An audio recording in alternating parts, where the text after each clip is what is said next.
Au nom du Père et du Fils et du Saint-Esprit, ainsi soit-il.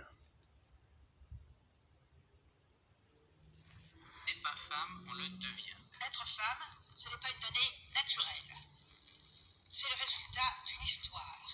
Il n'y a pas un destin biologique, psychologique, en particulier c'est l'histoire de son enfance, qui la détermine comme femme, qui crée en elle quelque chose qui n'est pas du tout Ceci n'est pas un essence, cintre. qui crée en elle ce qu'on a appelé quelquefois l'éternel féminin, la féminité.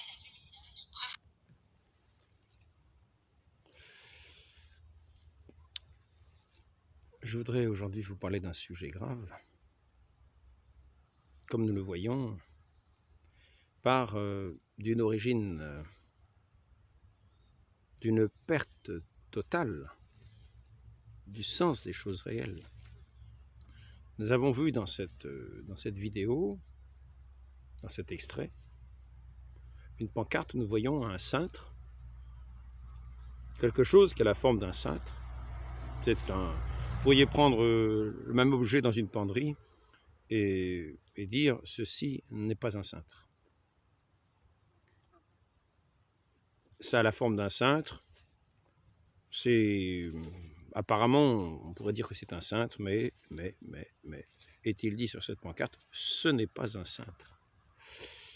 Cela vient sans doute il me semble que c'est un artiste qui avait fait une exposition, et comme exposition, c'était du grand art. Il avait mis un urinoir, il me semble, et il avait dit, ceci n'est pas un urinoir. Eh oui, parce que c'était une œuvre d'art, vous comprenez. Donc ce n'était pas un urinoir. Et là, vous avez quelque chose qui, je crois que c'était Deschamps, ou Béchamps, ou Deschamps, qui s'appelait, quelque chose de ce genre. Et donc, donc là, nous avons ce même esprit qui va nous servir pour redéfinir un monde nouveau, un monde où l'homme n'est pas l'homme, où la femme n'est pas la femme. Car de la même manière que le cintre, que ce que vous voyez, que vous prenez pour un cintre, en fer, d'ailleurs, comme cintre, j'aime mieux vous dire, il vaut mieux mettre des choses plutôt légères, car si vous mettez des vêtements lourds, ce cintre-là, qui ressemble à un cintre en fer, n'est pas très solide, il ne va pas tenir si vous mettez un vêtement assez lourd. Et là, nous avons de la même manière, nous disons, nous avons des constitutions biologiques qui ne sont ni des hommes ni des femmes. Ceci n'est pas un cintre, et ce que vous voyez, ce n'est pas une femme. C'est quand même ce qui a été dit, c'est-à-dire qu'on ne naît pas femme. Ce n'est pas naturellement qu'on est femme, non, c'est simplement culturellement. Et ainsi, je tiens d'ailleurs à dire que de la même façon que vous voyez ce cintre-là, qui ne peut pas porter grand-chose de très solide, de la même façon, ces personnes-là, qui sont pourtant des femmes, ne vont pas peut-être porter, ne vont pas être capables de porter ce pourquoi pourtant elles sont constituées, c'est-à-dire un enfant. Elles ne seront pas à même de porter cette chose, cet être, non pas cette chose. C'est justement ce que l'on veut faire croire, que cet être est une chose, cet être si précieux, qui est mis en dépôt, qui est confié à la garde, qui est confié en dépôt, en responsabilité, pour le faire croître, pour le faire grandir, pour le faire arriver à sa taille adulte, ce petit enfant qui va d'abord grandir dans le sein de sa mère, après y avoir été conçu. Pour revenir à cette idée culturelle, je voudrais bien souligner une chose, c'est que celle que l'on dit ne pas être une femme, parce que c'est cela qui est dit. La femme n'est femme que par la culture. Sinon, pas plus que le cintre, la femme n'est femme. Et là, la chose est grave. La chose est grave. Je tiens à rappeler simplement cette parole de l'Écriture. Il est vrai que la sagesse de ce monde est folie devant Dieu, et que la sagesse de Dieu est folie devant les hommes, devant le monde. Ainsi, je voudrais simplement rappeler que cette chose si simple à comprendre, Dieu a créé toute chose, tout être, toute créature. Et il a voulu faire chaque chose selon son espèce. Et quand il a fait l'espèce humaine, quand il a créé l'espèce humaine, il les a fait, nous est-il dit, hommes et femmes, les créa, non pas hommes et femmes en même temps. Et c'est-à-dire que dans cette espèce humaine, comme dans la plupart des espèces animales, il y a le mâle et la femelle. Et c'est ainsi qu'ils sont créés, et ils appartiennent bien à cette espèce humaine. Et donc, chez l'homme, dans l'espèce humaine, il y a la femme et l'homme. Et c'est ainsi que Dieu nous créa. Lui qui est celui à qui toute la création est relative, qui a créé toutes choses par sa parole éternelle.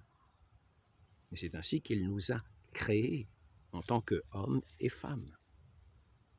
Et c'est donc lui qui détermine notre être en nous créant. Mais je voudrais simplement rappeler une chose qui me paraît toute simple et que j'ai déjà soulignée une fois. Quand nous voyons, quand nous considérons une vache qui va bientôt avoir son petit, voilà que quand le petit veau sort du sein de sa mère, je ne sais pas comment est-ce qu'on dit, quand le petit veau naît, sitôt qu'il se lève, et c'est une chose qui est nécessaire pour lui, s'il ne le fait pas très vite, il est en danger de mourir. C'est-à-dire que sitôt qu'il se dresse sur ses pattes, il va commencer à chercher les mamelles de sa mère, de la vache. Car sa mère est bien une vache. Ce n'est pas culturellement qu'elle est vache, non, c'est sa mère, cette vache et sa mère. Et ce petit veau est bien son petit veau. Et il sait, lui, où trouver le lait. Aussitôt, sans formation culturelle, aussitôt, il va chercher les mamelles de sa mère et les trouver. Et les trouver. Je crois que c'est extrêmement rare, un veau qui ne trouve pas les mamelles de sa mère. Imaginez, la chose ne paraît pas évidente. Parce que comment savoir que le petit veau a besoin de boire aux mamelles de sa mère? Il ne l'a jamais fait. Et pourtant, il va être attiré par les mamelles de sa mère pour aller se sustenter, pour aller boire et pour se nourrir et pour vivre. Et s'il ne le faisait pas, il mourrait, ce petit veau. Et on voit quelquefois des petits veaux qui n'arrivent pas à se dresser sur leurs pattes. Ils sont faibles. Et ils ont du mal à aller jusqu'aux mamelles de la mère. Et s'ils n'y vont pas très vite, au bout de quelques heures, ils n'ont pas eu ce premier lait de cette mère, ce lait qui est très riche, eh bien, ils vont périr, Et c'est ainsi que nous voyons bien que cette vache est constituée pour avoir un veau, et que ce veau est constitué pour avoir une mère, et pour grandir grâce à sa mère. Il a déjà grandi à l'intérieur de sa mère, lorsqu'il a lui aussi été conçu, et qu'il s'est développé, et ainsi, quand il est né, eh bien, il est né un veau. Et sa mère, qui est une vache, a tout ce qu'il faut pour recevoir son veau. Et c'est ainsi qu'elle est constituée pour recevoir son veau.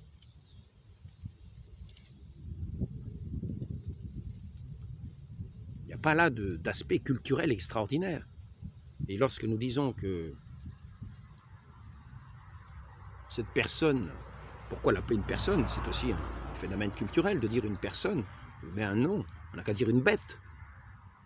Parce que c'est bien, après tout, ce que deviennent ces gens. Ils deviennent pires que des bêtes. C'est-à-dire que les droits de l'homme, dont ils se vantent, puisqu'ils ne croient pas en Dieu, et que c'est au nom de leur athéisme qu'ils vont tuer ces enfants dans le ventre des mères. Vous avez vu ces images terribles? On voit des mains des petits-enfants, des pieds des petits-enfants triturés par des pinces, et les têtes et les corps de ces petits êtres morts qui ont été assassinés, qui ont été tués, qui ont été découpés. Je vais vous repasser l'image, et vous verrez que quand on dit « ceci est mon corps », vous verrez que ce n'est pas son corps.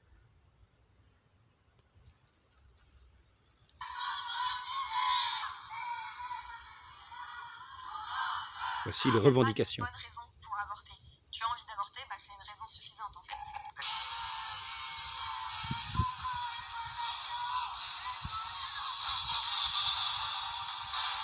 Voilà un petit pied. Est-ce que c'est le corps de la mère? Est-ce que cette main est le corps de la mère?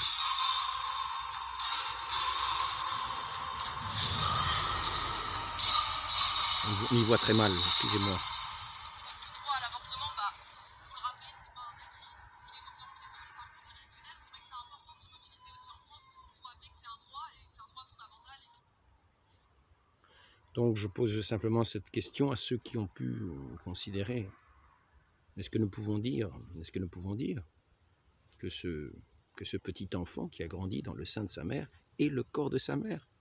Est-ce que sa mère, quand on a coupé le petit bébé qui était dans son ventre en petits morceaux, qu'on a vu ses petites mains coupées, qu'on a vu sa tête aussi qui est écrasée dans le sein de sa mère avec des pinces, est-ce que c'est le corps de sa mère? Est-ce que sa mère a eu mal à la tête? Est-ce que son cœur s'est mis à battre très fort lorsque le petit enfant avait le cœur qui commençait à battre à plus de 200 battements, pulsations à la minute, quand on commençait à bouger ce qui allait le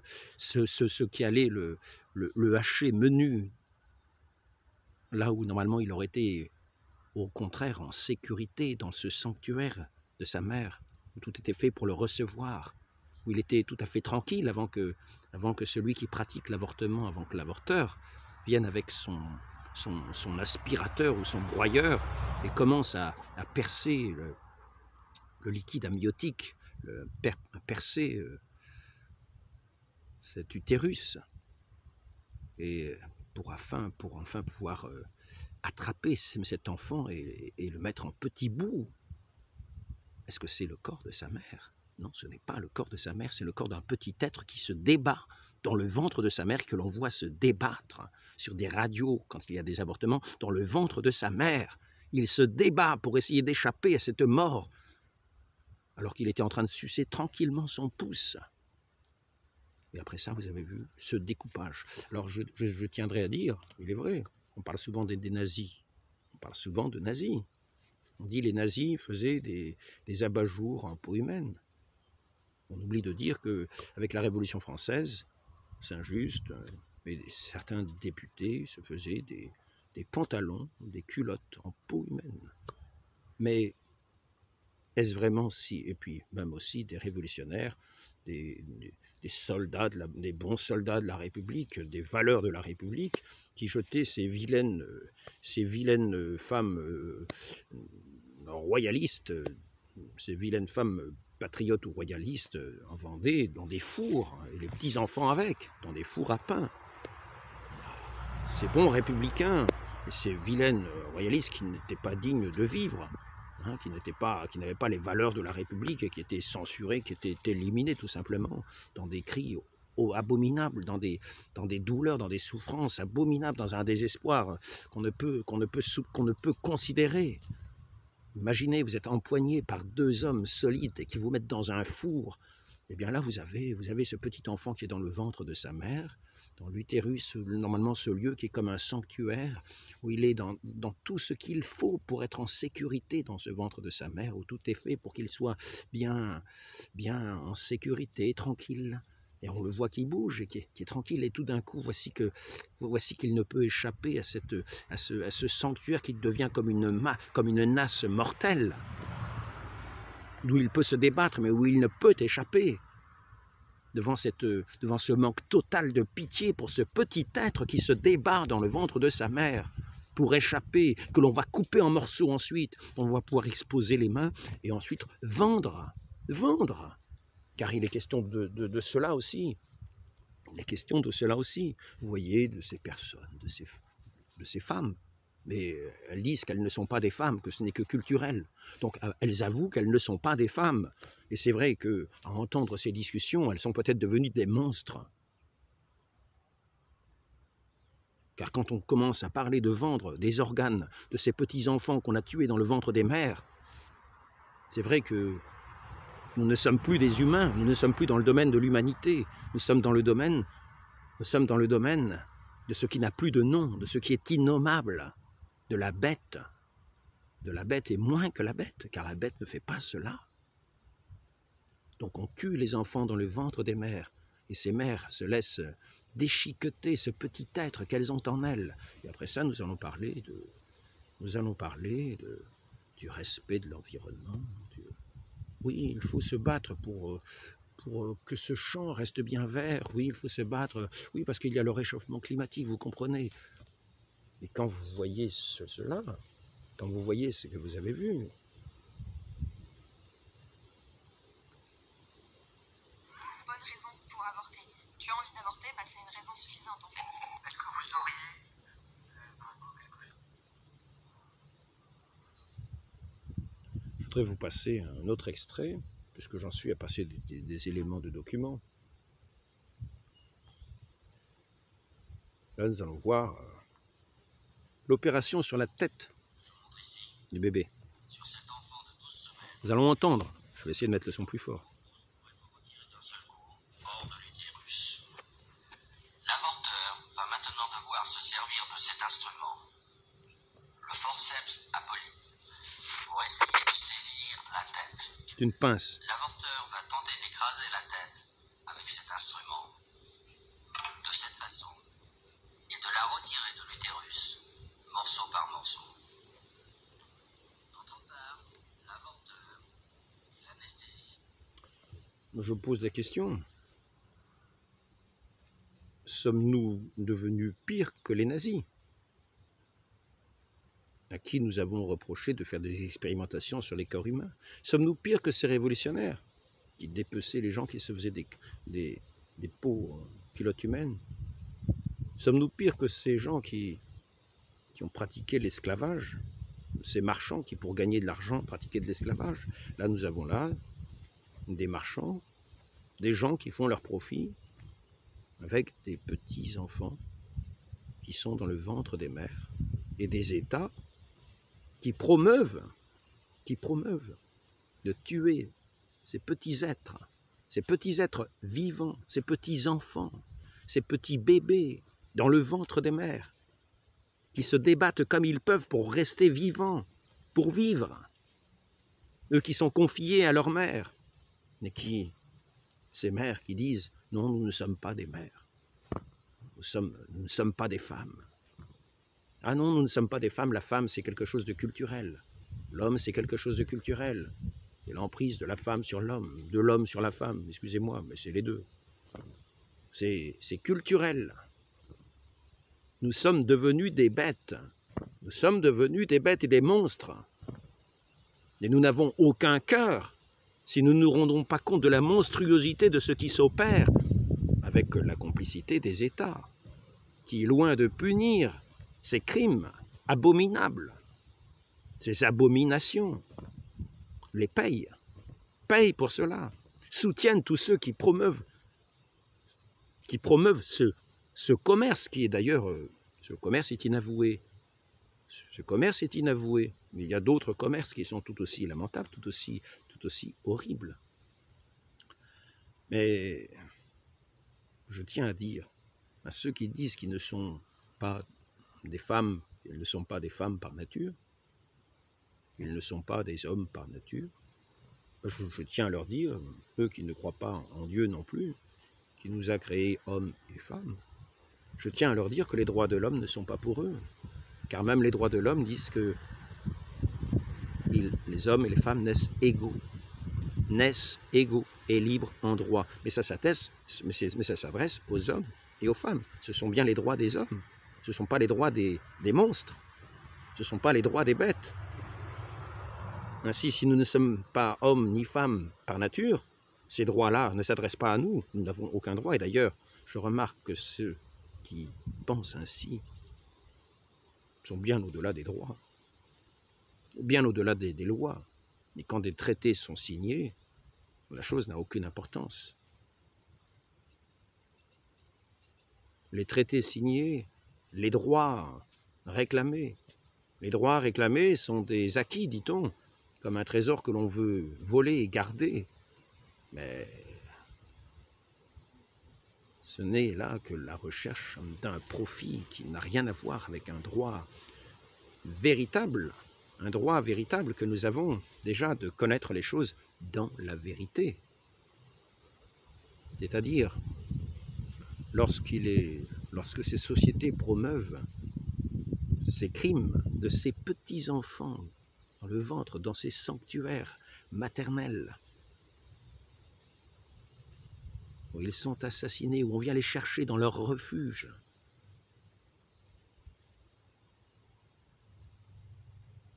Pour les charcuter, pour les percer avec des aiguilles, pour les écraser avec des pinces. Ils essayent d'échapper, ils n'y arrivent pas, ils n'ont nul endroit où aller. Ils sont dans ce refuge de cette mère qui est devenue le complice de leur mort.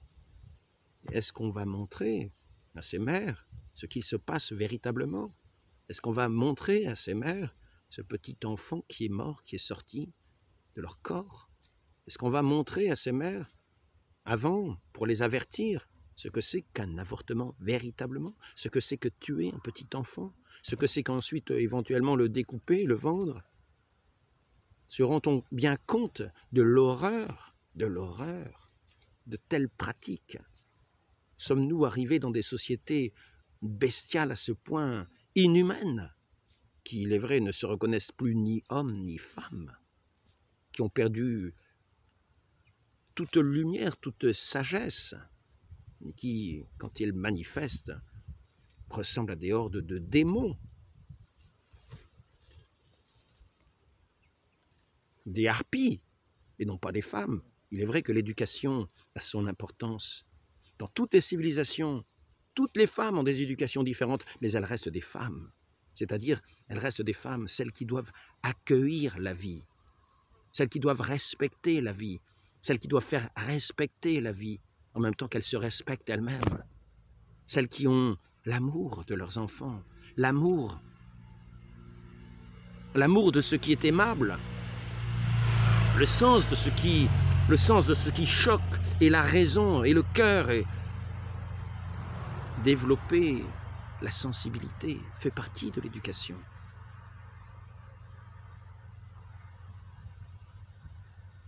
Je vais vous montrer à nouveau cette manifestation.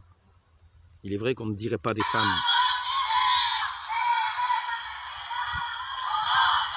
Il n'y a pas de bonne raison pour avorter. Tu as envie d'avorter, bah c'est une raison suffisante en fait. Regardez. Il est vrai qu'elles n'ont plus l'air de femmes, mais plutôt de démons. Le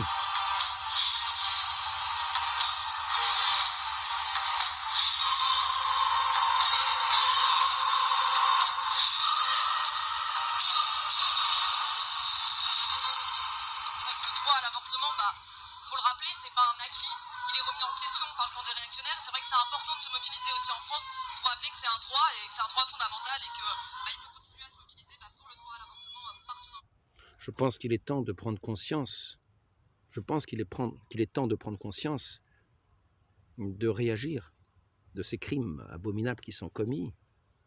Je m'adresse ici aux femmes qui ont une si belle vocation à avoir un enfant. Elles sont constituées pour recevoir la vie, pour faire grandir ces petits êtres si merveilleux, qui sont appelés à voir le jour, qui sont appelés à vivre tous les jours, à respirer, qui sont appelés à avoir une vie de famille, qui sont appelés à aller jouer, par exemple, au ballon, aller comme quand ils sont enfants, aller contempler les oiseaux, aller monter aux arbres, aller... Tout ce qui fait la vie quotidienne de ces petits êtres qui sont dans le sein de leur mère.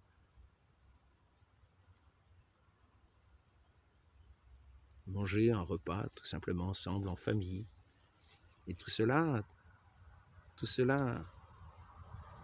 il est vrai que cette vie que Dieu nous donne est attaquée tout au long de notre vie. Mais que ce sanctuaire de cette mère qui doit veiller sur eux ne devienne pas le lieu de la complicité de leurs crimes. De quel droit parlons-nous? De quelle société parlons-nous? Ne sommes-nous pas pires que ce que nous condamnons quand nous condamnons les nazis? Je voudrais dire, donc, à cette heure, à ce jour, nous pouvons voir de telles choses. Il nous faut revenir de notre surdité, savoir qui nous sommes. Et si nous avons besoin d'éducation pour savoir qui nous sommes, eh bien, n'ayons pas peur d'avoir une éducation véritable, qui soit dans le respect de la vie, dans le respect de l'enfance, dans le respect de la naissance, dans le respect de ce sanctuaire de la vie qu'est ce sein de ces femmes qui sont appelées à voir grandir en elles ces petits êtres si merveilleux, ces petits êtres qui ne demandent qu'à venir au jour, qu'à être bercés dans les bras de leur mère, et non pas à être assassinés comme au Canada, possiblement jusqu'au 9e mois, parce qu'au Canada, l'avortement est permis et qu'il n'y a pas de date limite d'avortement. Quand en France, s'il y a une difficulté psychologique, entendez cette jeune femme qui dit il n'y a pas de bonne raison pour avorter. Si la femme désire avorter, c'est déjà une bonne raison. Si la femme désire couper son petit bébé en morceaux, lui écraser la tête de ce petit être qui n'est pas son corps, car elle-même, elle n'a pas la tête à écraser, que je sache. Alors ce petit être qui essaye de vivre dans ce sein de la mère, lui se voit attaqué dans son corps, il essaye de s'échapper, il se débat, son rythme cardiaque augmente, il prend conscience que sa vie est en danger, il est comme en panique dans ce corps.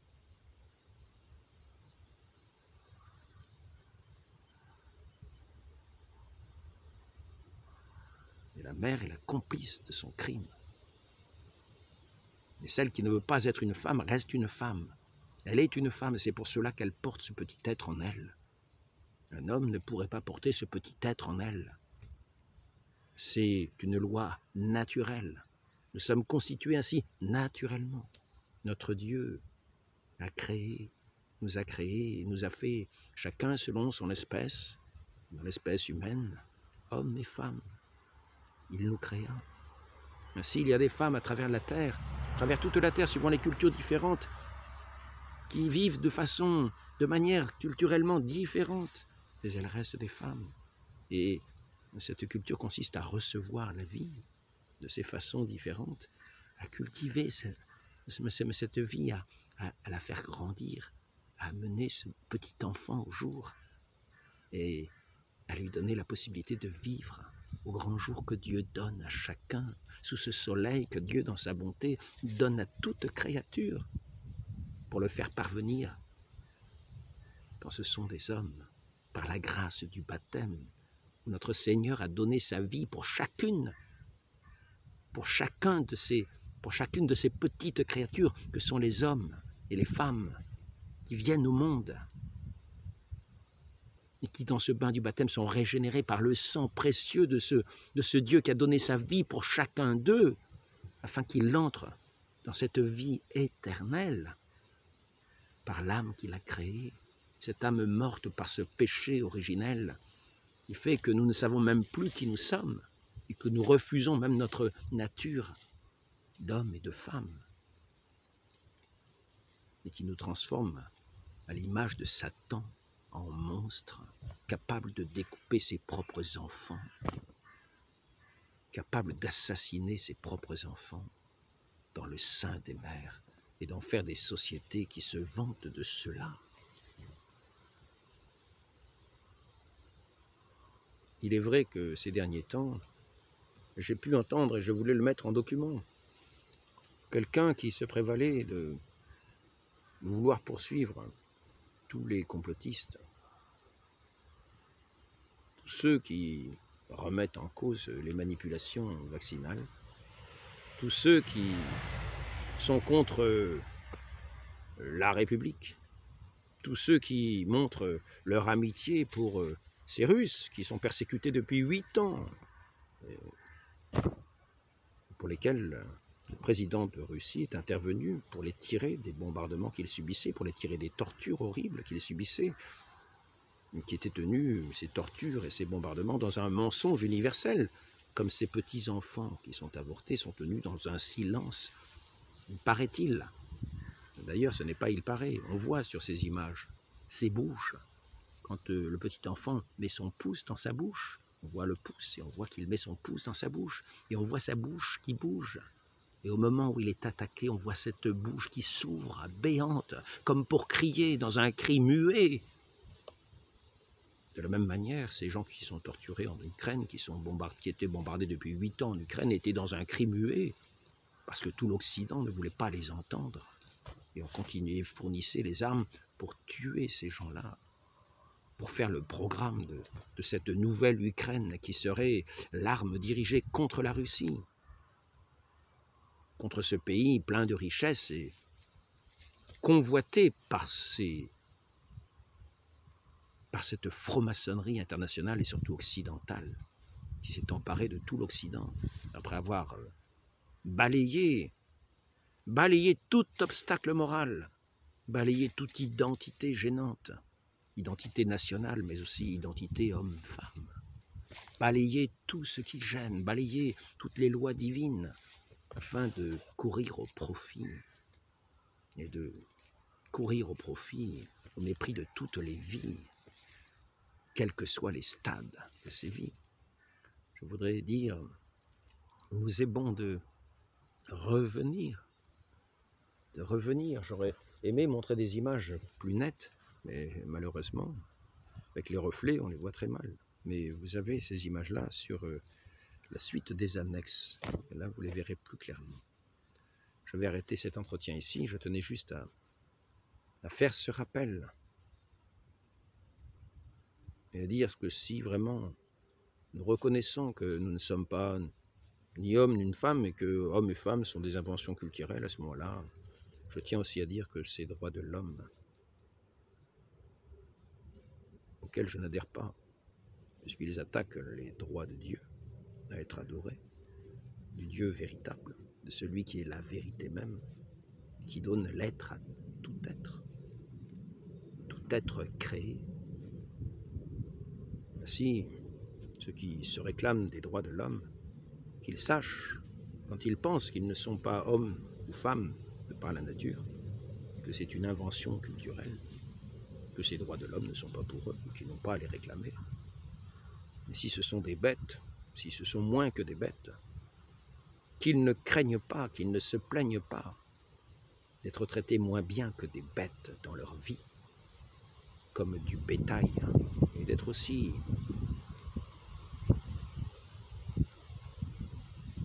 amenés en esclavage par toutes les manipulations dont on pourra, qui permettra de profiter d'eux, eux qui ne se reconnaissent même plus comme des hommes, qui sont devenus inhumains, qui ne connaissent plus ni leur Dieu, ni ses lois si saintes, qui les ont rejetées, qui ne reconnaissent même plus, en disant droit de l'homme, le droit au petit enfant de naître.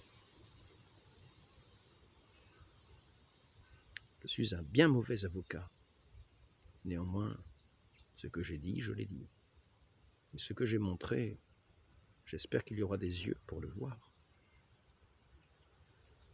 afin de nous réformer intérieurement, de nous questionner intérieurement, de nous questionner sur cette société